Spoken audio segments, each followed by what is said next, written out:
Call the spaceships to Davenport, prepare for Divanarchy, and interface with a couch in space. It's space couch time. I need a haircut, but that's okay.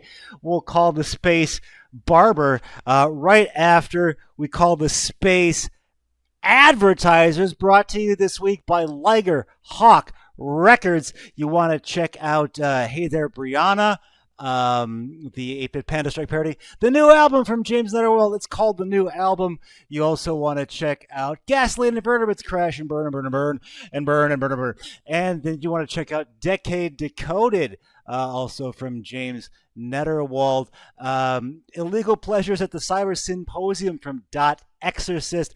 Interfaced from Dot Exorcist. He's been on a roll. Oi bruv, throw me in the bin. From Dot Exorcist. And Liger Hawk Records' first compilation, Enter the Octagon. That's free. Check that out. And the Strongification of Trenton Reservoir deep within Pennsylvania from Dot Exorcist.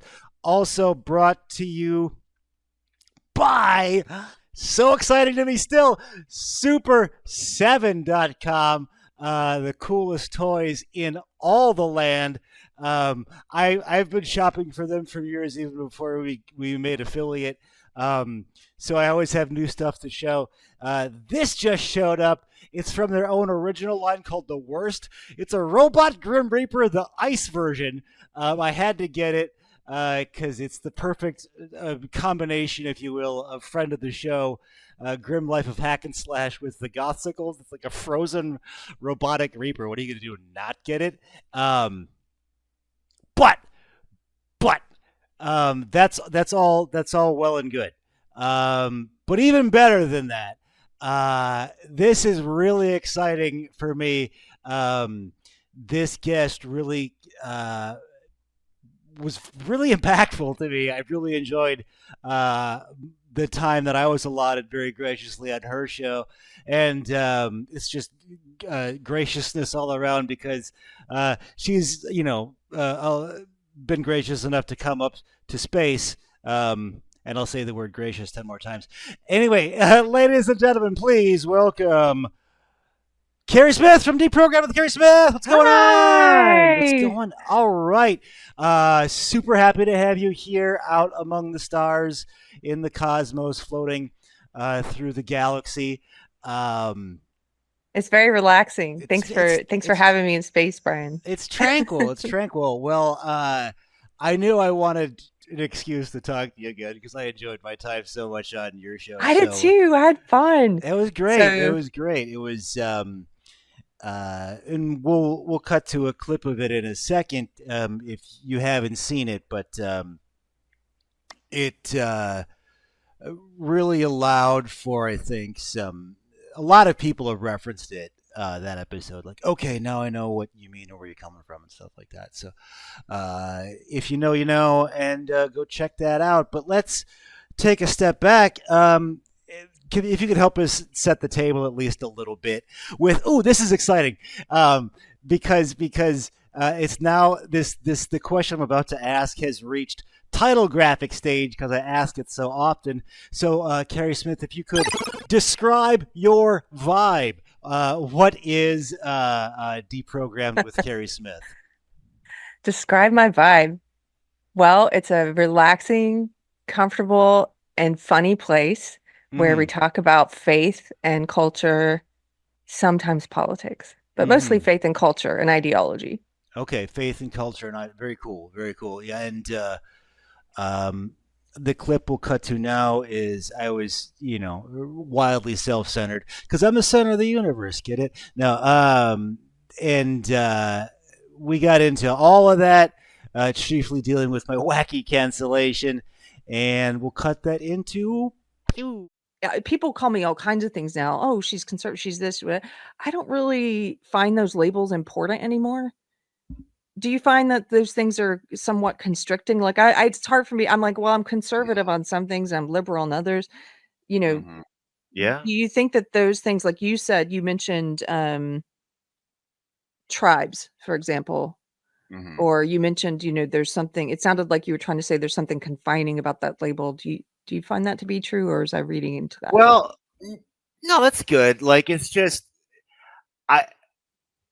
Um, the whole like it feels dangerously reductive to be like just okay, that and that. No, now Yeah. fight, right? Yeah. Uh, so I'm curious, sort of having done this for a while and interviewed like a couple cancelees or otherwise controversial, I guess is the word I want to use. Not controversial, Mhm. but like charged people. Um, do you see any sort of like narrative themes reoccurring? Like, um, because where I'm going with this is I watched the documentary on. Are you familiar with Gothics? I The love Gothics. she's Yeah, great, I've right? had her And on before. Yeah. oh, awesome. Okay. Awesome. I'll have to check that out. I just watched your documentary on being canceled, and I was like, did they just swap us out? Because Yes. I saw so much in there, and I'm curious if you see a lot of like plot points coming up in these people's stories, or is the sort of hyper atomized world we have making each of those crazy individual? If that makes, am I phrasing that in a way that makes sense? Oh, I understand you. I There are some commonalities. A Mm, lot of the cancellations that people I've talked to who've been so-called canceled, right. um, the cancellations are sort of cult-like. And so, in fact, there's been so many cancellations in the knitting world, but Right. one of the ones I covered in the knitting world, I ended up writing an essay to these guys, Knit and Nibble, about here's how it's going to go down. I kind of predicted how their cancellation was going to go down, and it. But they find an infraction, and when I say cult, the specific cult I'm talking about is the social justice or woke cult is what it's most often called now. Right. And it's the cult I used to be in. I was in it for 20 years, and they will find an infraction, something that they think you've done that's against cult doctrine. Right. In your case, guilt by association. Right. You're associating with someone that they've marked as bad. That makes you bad. Now they're marking Hmm. you as bad. They make demands. So the cult will demand an apology, Hmm. or in your case, they demand that you cancel an interview with a person, like Yeah. you Right. disassociate. They make demands, and if you then you have two choices. If you bend the knee and kiss the cult ring, and you make the demanded apology, or do the things they are telling you have to do, Hmm. they will at first reject it. It's just it's coming. they yeah, at first it's not good enough. I've seen this happen so many times, it's Oh so wow, funny. that's funny. They'll be in the comments like, well, this is a good start, but Right. what you should Oh. have said Oh. was, Oh, I do know. Oh, I know. Oh, I know. yeah. And then they'll correct your apology, because see, what you've done now is, without knowing it, especially if you're a person who's new to all this and you don't understand Right. what's happening, without knowing it, you've now told them, okay, Colt, you have control over me. I'm Right. making the demanded apology. So now they're going to exercise that control, and they're going to increase it slowly over time. In some of the knitting cancellations, some of the people did not bend the knee, and Hmm. some of the people did. Now, the ones that bent the knee and made the demanded apologies, this woke mob keeps coming after them years later. Here's another infraction.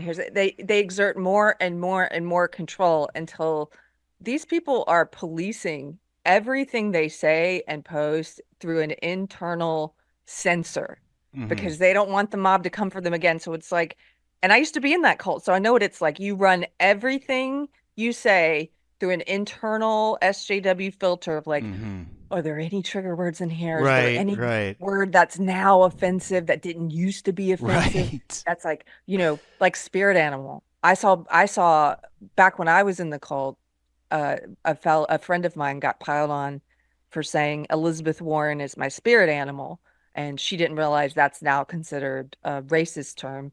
And Spirit so, animals bad. yeah, they say it's appropriating Native Get the. American Oh, language. good lord.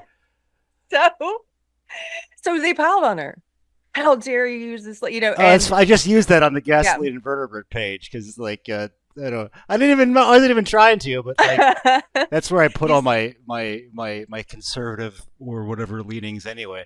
Um, but but yeah, it's yeah, they you have to make that demanded apology, you have to do the things, and then they exert more and more and more control over you. If you don't bend the knee, then, and I've seen this has happened too, they increase their efforts for a while. They come after you hard.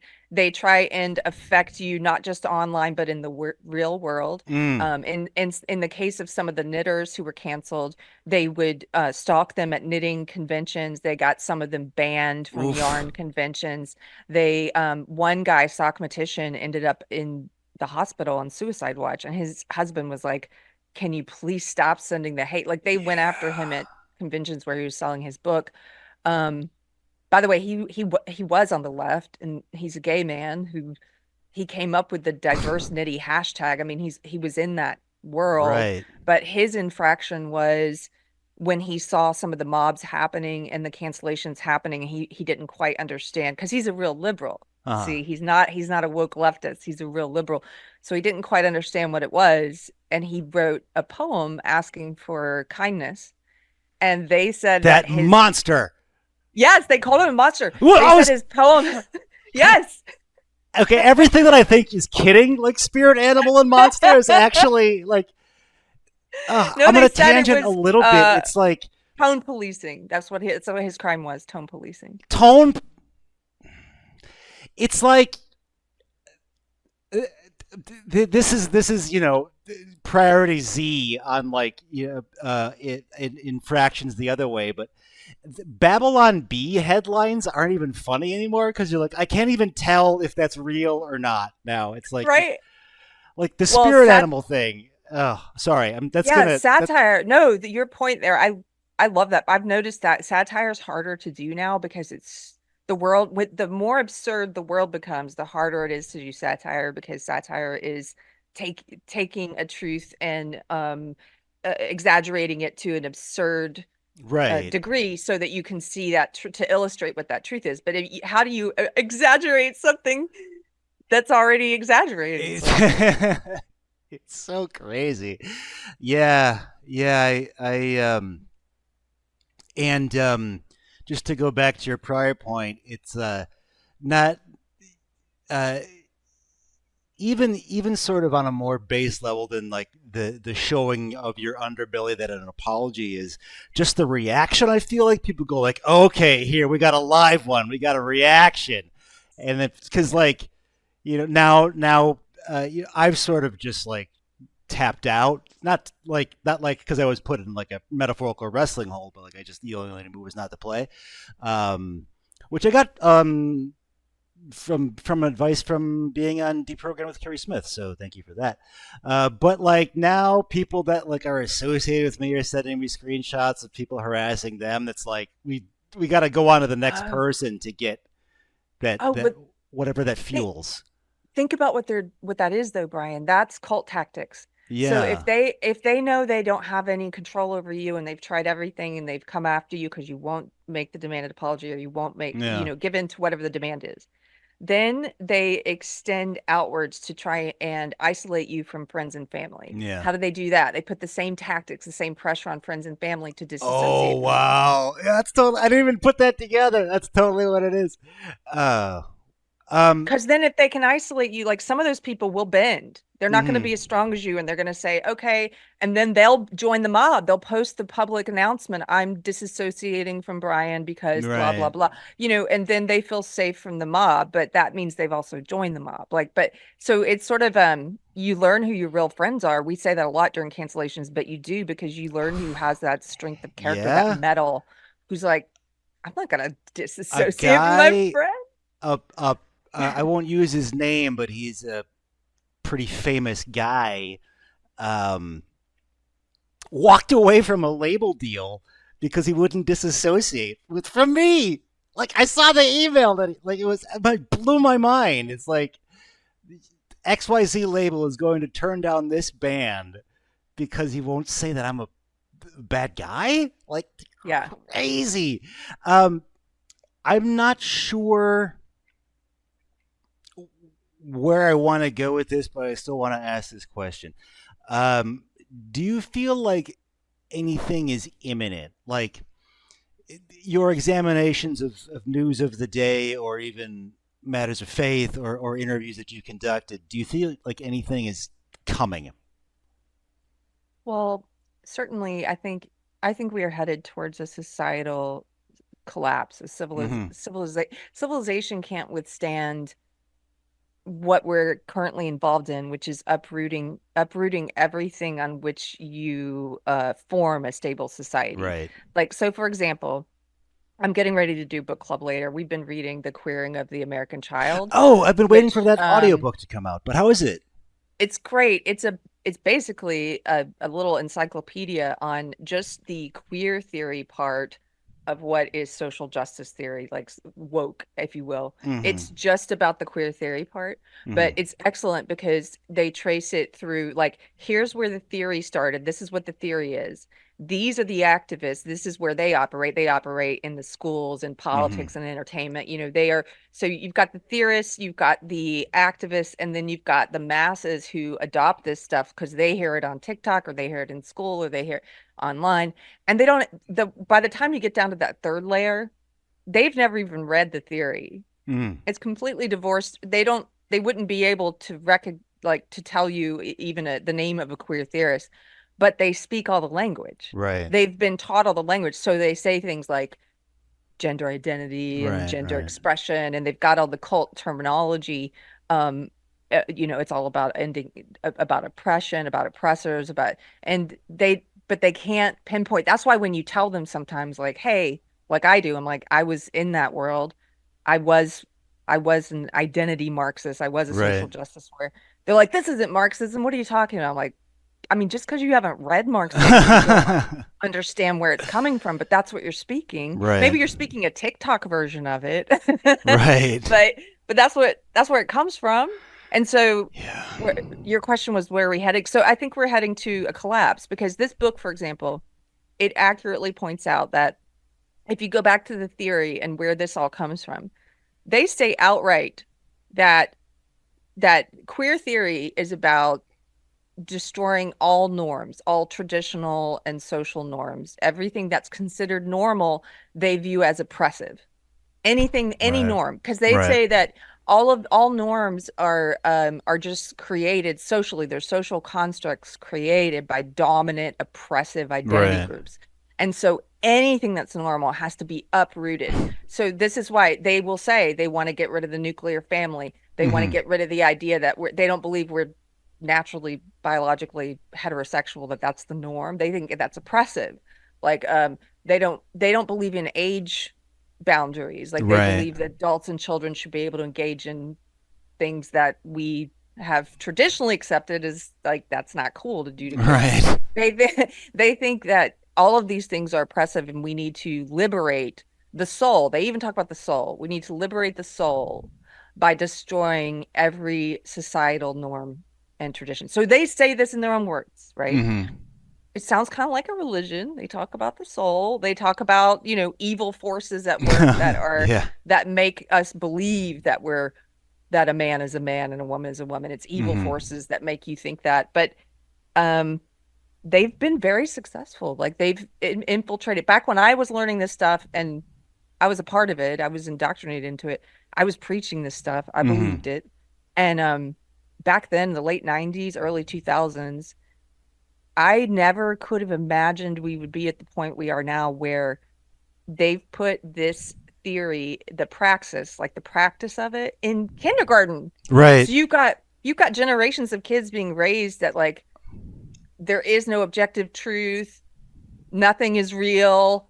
Everything that we think is true and real is an oppressive societal construction. We've got to liberate your soul by, turning everything upside down.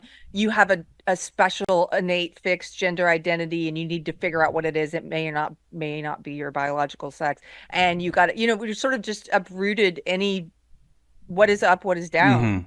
So I don't say this to be hyperbolic or like, I really do believe we're going to hit a point at which society can't continue functioning the way it's been for so long. Like Right. we're going to hit a cultural, like, other cultures, other societies have fallen ones that you would never, that they probably never thought would Right. fall. And I think that's going to happen. Like, It feels unfortunately, like the way to me too. Yeah, yeah, it's a good. It's not a good answer for the what it portends, but that's a very good answer to my question. Um, well, maybe, yeah, like in Dr. Miriam Grossman's Lost in Transnation, she uses the phrase "articles of faith" quite a bit to describe that whole world. Um, the right. well, speaking of such things, let's jump to this. I'm curious about uh, if I'm even saying this right. Your return to faith, because it seems like a big sort of piece when a lot of people go unwoke, and I'm curious how that manifested for you. If you want to go there, Sure. Well, I mean, that happened for Gothics and right? as well. And I completely understand it because it doesn't happen for everyone who leaves woke. But that's why I try to talk to people who like I've talked to people who are Hindu and Mm-hmm. anti-woke or atheists who are anti, because it's like you may not end up where I ended up, but I hope you do because I think Christianity is the best place to be. I know that makes me a cheesy weirdo, Okay. but uh the for me, social justice, woke ideology functioned like a religion. It Mm-hmm. is a belief system. When you're in it, sometimes you don't think of it as a belief system because it's like a fish in water who, what water? You're swimming in it, but you don't Right. see it. But it was the lens through which I viewed the world. It's a system of belief. It says the best way to look at the world is to look at the world as a struggle between competitive identity groups struggling for power. And we need to redistribute power until all the identity groups are equal. And therefore, we have to judge and treat people differently based on which identity groups they're in so Right. we can equal out all the power among the groups. And it's a mutated kind of Marxism, but it's about Right. power and identity instead of about money and class. And so, but that's what I looked at the world through that lens. And so Mm-hmm. everything was about find the racism, find the sexism, find the Right. oppression, find the marginalized groups and the privileged groups. And you know, it taught me not to view people as individuals, but as group members. Which, by the way, you can think of another ideology that does this: white supremacy. Like, it's like look Right. at people as what racial group they're in and treat them accordingly. Um, and so it was a belief system. When I got out of it, there was a vacuum there. Mm. If I'm objectively looking at it, I would say that's what happened because suddenly I started having all these questions about meaning and purpose and probably identity. But it was sort of once that had been ripped away, I couldn't explain it at the time, but looking back on it, it makes sense now what was happening. But at the time, it was just, I was obsessed with like, do we have a soul? Or Mm-hmm. I started thinking all these things I'd never wondered about before. I'm like, because I had always been, I was very prejudiced against a belief in God or Uh-huh. Christianity. And so I would be like at the gym. But I remember one time at like 7 in the morning or something way early at the gym, I'm texting my friend, do you think we are just a computer brain and physical body, or is there something bigger out there that we don't understand? She's like, it's 7 a.m. What's wrong with you? I'm like, I don't just keep thinking about these things. So I started like pursuing that. And I had an experience. I went to all kinds of different churches, spiritual centers. I went to like the Mm-hmm. hippy dippy ones. And I had this experience with God. Mm-hmm. And I had this, it gets people who don't believe or haven't had that experience. I know it always sounds weird and you struggle with like how to explain it. Um, because and I know a lot of times they'll come away saying, I've had atheist friends who are like, well, that's just some sort of emotional or psychological, that was you creating that in your mind and this epiphany you had or in this feeling of joy. And it's like, well, maybe, but I don't think so. I don't think I don't think I could create that. So I had that experience and then I kept going back to different churches and trying to figure that out. And the more I pursued truth Mm-hmm. in what is the best way to be in the world, what is the best way to be in the world? What is the purpose and meaning of life? Those big questions. It's Mm. like almost like all of modern society is seems driven to keep us distracted from things that matter. But when I'm on my deathbed, all these things that we're distracted by every day, none of those things are going to be at the top of my mind. And so I started trying to whittle it down to like, what are the most important things in life and what do I believe and what do I believe humans are? And I was a biological anthropology major, so Oh, really? I always believed in evolution and I didn't believe in God. And I was like, but I started thinking about it. I'm like, well, what is consciousness and how are we different from animals? And I was looking at string theory and I was looking at, the limits of science of being able to explain that about like what distinguishes us Hmm. from the animal kingdom. All of that, I don't know if this answer is kind of rambly, but I came to know God and it changed my whole life. Okay. Like my whole life. I quit drinking. I got married. My whole way, the way I look, people are like, wow, you look so different than your old pictures. You look like an angry feminist. No, I'm like you know, I was wearing black all the time. I looked Yeah. older. No I wrong looked like, answers. yeah. And so it just kind of, it's not just a belief system, it's a behavior system. It changed the way I behave because slowly over time, the more I follow this path, and I don't know everything, I'm just trying to follow this Hmm. path and figure out every day, like a little bit more about God. And the more I follow it, the more I feel like I'm understanding, then the more I want to follow the path. Mm. It's not like a rigid list of rules like it was at the beginning. Like at the beginning, I'm like, these rules suck. No sex before marriage, like that's gonna suck. But now I'm like at a place sort of where you get to where you develop this affection for God where you're like, I want to follow these rules. And by the way, these rules keep blessing me. Maybe they're not rules. Maybe they're just like a footpath to the best life because God loves you and he's like, hey, let me give you a cheat sheet of like the best way to live that's going to make life the best for you. So you don't Interesting. have to learn the hard way, you know? Okay. Does that make sense? Yeah, no, that's great. I hadn't heard it explained that way. Thank you. Thank you very much for that. Uh, I do. This is going to be a horrible segue, but I'm sure I just want to get it in because we've been sort of talking about large vacuous, not vacuum, big topics, voluminous. I meant to say here Voluminous. in the vacuum of space. Um, but I want to let's go a bit more Terran. So you were on a show. You do a show called Deprogrammed. Uh, does that come out on a regular schedule for our, and then we should our users look you up on YouTube, or listeners, I should say. Yeah, you can find me on pretty much every platform, I think, at Real Keri Smith, Keri Smith. Hmm. And the show's called Deprogram with Keri Smith, and you can find it on YouTube. And I do live shows on Mondays and Fridays where I used to have guests for all of those, but now I've been trying to get better at presenting my opinions on a topic by Okay. myself. So I've been doing that for the past year. Usually those are alone now. But Mondays and Fridays, I talk about current events or topics. Most recently, I did have a guest on one of those because I wanted a legal expert. I had a lawyer on to talk about the Trump trial and verdict and for dummies. I'm like, give me a for dummies version. So I'm always kind of thinking about like, how would I present this to people who are watching on the left? And how would I present it in a way that they might listen? Because I,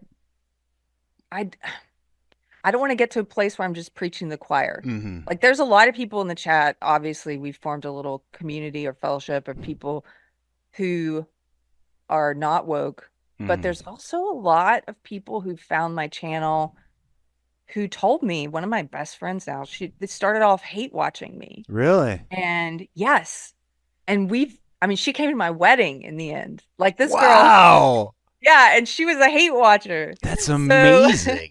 I'm kind of like, I never want to forget that's my primary goal. And I have to keep reminding myself of that because I want more people that are in that woke world to understand what I'm saying. Like I don't Hmm. want to, I know I'm going to turn them off. Sometimes I use Right. Right. sarcasm, especially in social media. I use sarcasm a lot. But in the show, I try and before I start every show, remember I picture a leftist friend and I'm like, I want to talk in a way that Okay. they feel welcome here, even though they may disagree with everything I'm saying, but I want them to know, like, I'm trying to talk to you Yeah, well, and make myself more engaging. clear. Yeah, and make it more clear so you understand what I'm saying and what the guests are saying. Like your story, for example, personal stories are great because my story about woke and leaving woke might turn some people off for all kinds of different reasons. First, some people hate me that I wear hats, so they might turn it off immediately. Other people, they're like, I can't handle the God stuff. You know, she became a Christian. I know what I think of that, right? So that's why it's like good to have all these different people like yourself talk about it from their story and their perspective, because you might be able to reach people that I can't. Like they might Mm. hear your story in a way that they won't hear mine. You know, so I've had when you have, for example, I've had friends on who are trans who are not woke and they explain all this stuff, Hmm. the gender ideology cult stuff. And I'm very grateful for them because I know there are some people who might be watching who would only hear it from a trans Right, person, right, you know, or a gay person. So it's right. like everybody's got that different experience with it, and I'm very interested in those stories. So I do interviews like I did with you and all kinds of people Yeah, just to try. feeling that. No, I talk to a lot of different people. Sometimes they get in trouble, but that's okay. Um, Sometimes they change the course of your life. Sometimes they change the course of my life radically. Well, not only deprogrammed, you do another show called Popped Culture. The clip I have lined up here, I had to go with one called the History of Goth. That was a fun episode, and the clip we'll cut to in post is one in which Killing Joke is mentioned. It chose that one specifically because the keyboardist was on a few episodes back. He's a good buddy of mine, Reza. I keep saying his name wrong, of Killing Joke. So we'll cut that in here. Ta-ta! Heavy, and that was wild because those bands were really, they relied on like the drum machine and the futuristic sounds, but now you add in one heavy guitar and it changes everything. It's amazing how those subtle things add such a change. I know a lot of people were in Skinny Puppy too. Killing Joke is a popular group. I wasn't Love Killing familiar with Joke. Killing Joke, but I remember they had their fans. Oh, they had a very dedicated bunch. Um, Tell us, just give us like the flyby on pop culture. What can our listeners expect on that show? Pop culture, it's on the same channel, so you don't have to go looking for a different channel. We do it. It's basically my friend, Mystery Chris, who's one of my best friends. He's so smart. He knows so much about pop culture. So every 2 weeks we do this show on Wednesday nights, and he takes me down a different rabbit hole. I Like love it. he comes up with the topics usually. Yeah. So he'll like we just did gangster films and how they help to shape Italian American identity or Wow, stereotypes. You know, so it'll be like really cool. specific. Yeah, love it. Well, everybody check out Popped, Popped, culture on the same channel as Deprogram with Keri Smith, the real Keri Smith, on all the things. Speaking of things, we're going to get to some fun things. Not my best segue because it's feature time. We'll start with radiation round, called that because lightning is exceedingly rare in space, but it's basically a lightning round. No wrong answers. Say whatever you want. We'll start here. Horror, sci-fi, rom-com, documentary, or other. Horror. Horror. Um, it, if the Golden Girls, right, were like a classic Dungeons and Dragons party, who would be the warrior, the rogue, the wizard, and the healer? The healer is Rose. Yes. The warrior is what are the other two? Warrior and rogue. Oh, the Warrior, warrior rogue, is wizard. Dorothy. Warrior is Dorothy. Rogue Yes. is Blanche. Yes. And the wizard has got to be Sophia. Yes. I always prepend this with no wrong answers, but there was a very specific answer on that one. It was a fake out, but you totally nailed it, I 100%. did. Yeah, Okay. yeah, yeah. So you're 2 for 2, and we'll get a little political. Who, in your opinion, is the biggest train wreck in Congress right now? It's gotta be AOC. Yeah, yeah. I was gonna go AOC or Dan Goldman, one of those two. Um, but good answer. So from the top, horror. You heard the breakdown for the Dungeons and Dragons party, and AOC, and now it is time for hypothetical spectacle. That's where we sort of like take your essence and do like right like deprogram the breakfast cereal or deprogram the sitcom. We're gonna do Space Couch Classic, deprogrammed the video game. Would this be like Pac-Man, where like you eat a truth pellet and then the ghosts, like the woke ghosts, run away, or would it be like Oregon Trail, but you're trying to get out of Portland? What would deprogrammed the video game be like in your opinion? I think it would be like Dead Rising, Okay. where you're escaping. Is Dead Rising the one where you're escaping the mall and there are Yes. zombies? Yes, and you can build your own, or am I confusing it with a different one? There's one where you can build all of your own tools and weapons. Okay. And Right. I haven't. We have the same game in our minds, and I'm pretty sure it's Dead Rising. Somebody will correct me. yeah, it's so I love, yeah, I'd love most of the games I've played are old though, because I haven't played in a few years. I have a really old system. No, But that's yeah, I would fine. say, yeah, Dead Rising. There we go. Okay, because why? Like, would you compile various weaponry out of like heady concepts Well, like faith and culture? yes. So you would use different tools Mm-hmm. depending on the job when you're going out on these missions. And all the missions in that game are he's trying to recruit as many survivors as possible Mm. and save them from the woke mob, from the zombie mob, Okay. and Okay. make put them safe in the safe house. But and it's also one of those kind of games where you can choose which missions you do. And Mm-hmm. he has it's been so long since I've played it, but he has this deadline where he has to give this special medicine to his daughter every few hours. And whenever I played that game, I would always fail at the main mission because I would be collecting too many survivors. Yeah. Like, no, we've Side got to quest get for more. life. Got to do it, right? What are you gonna Yeah, not do the side quests? Like, right. crazy people. Do you have a hope for 2024? I do.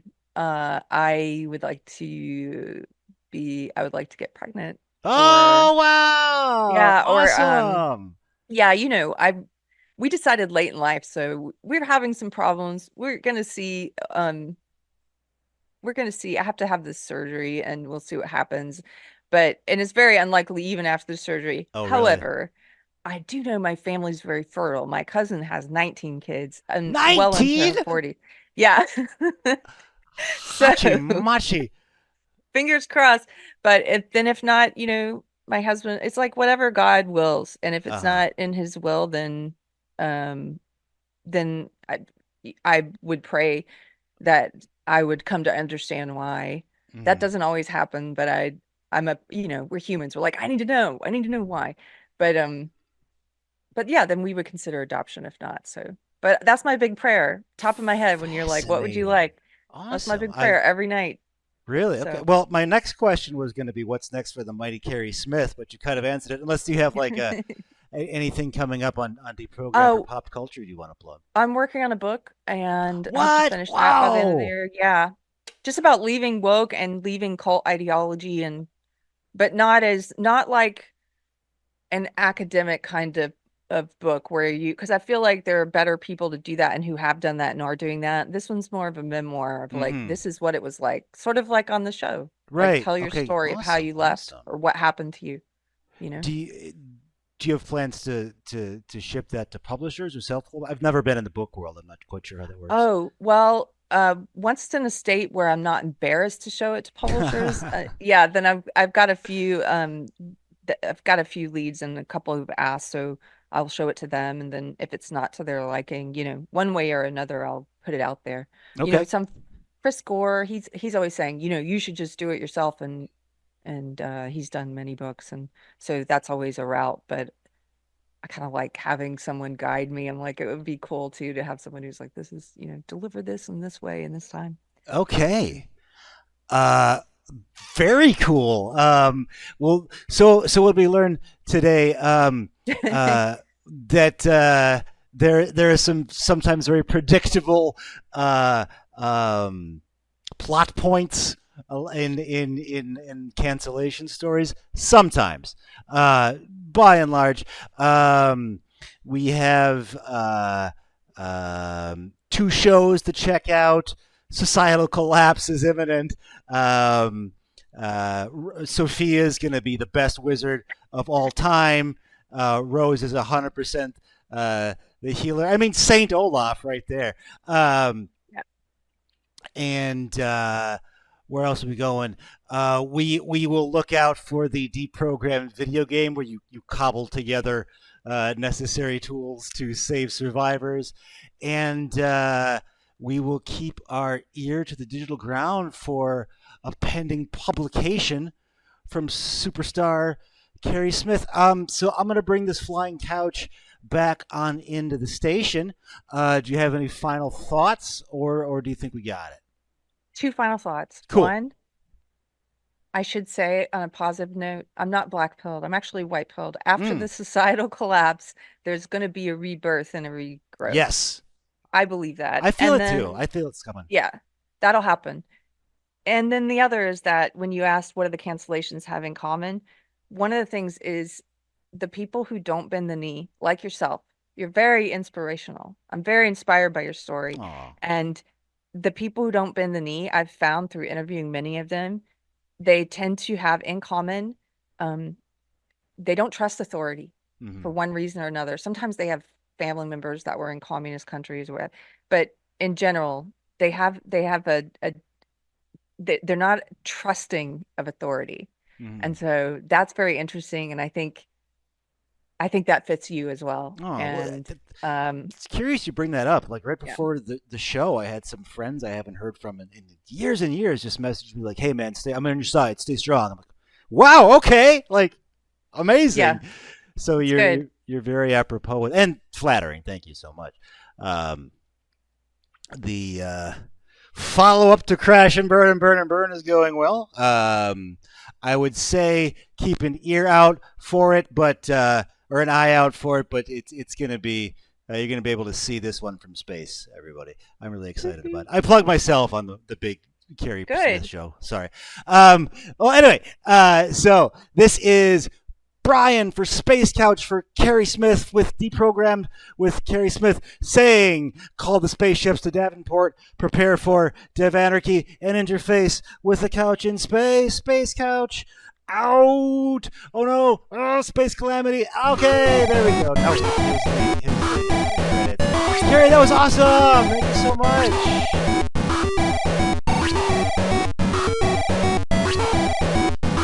No, well, it's an interview show, so you are doing it right. Well, I mean, not that you talked too much at all, but even if that were the case, I'd rather have that than one syllable answers of yeah. All right, I guess next question then. Well, it's the big Keri episode. I had to zhuzh it up.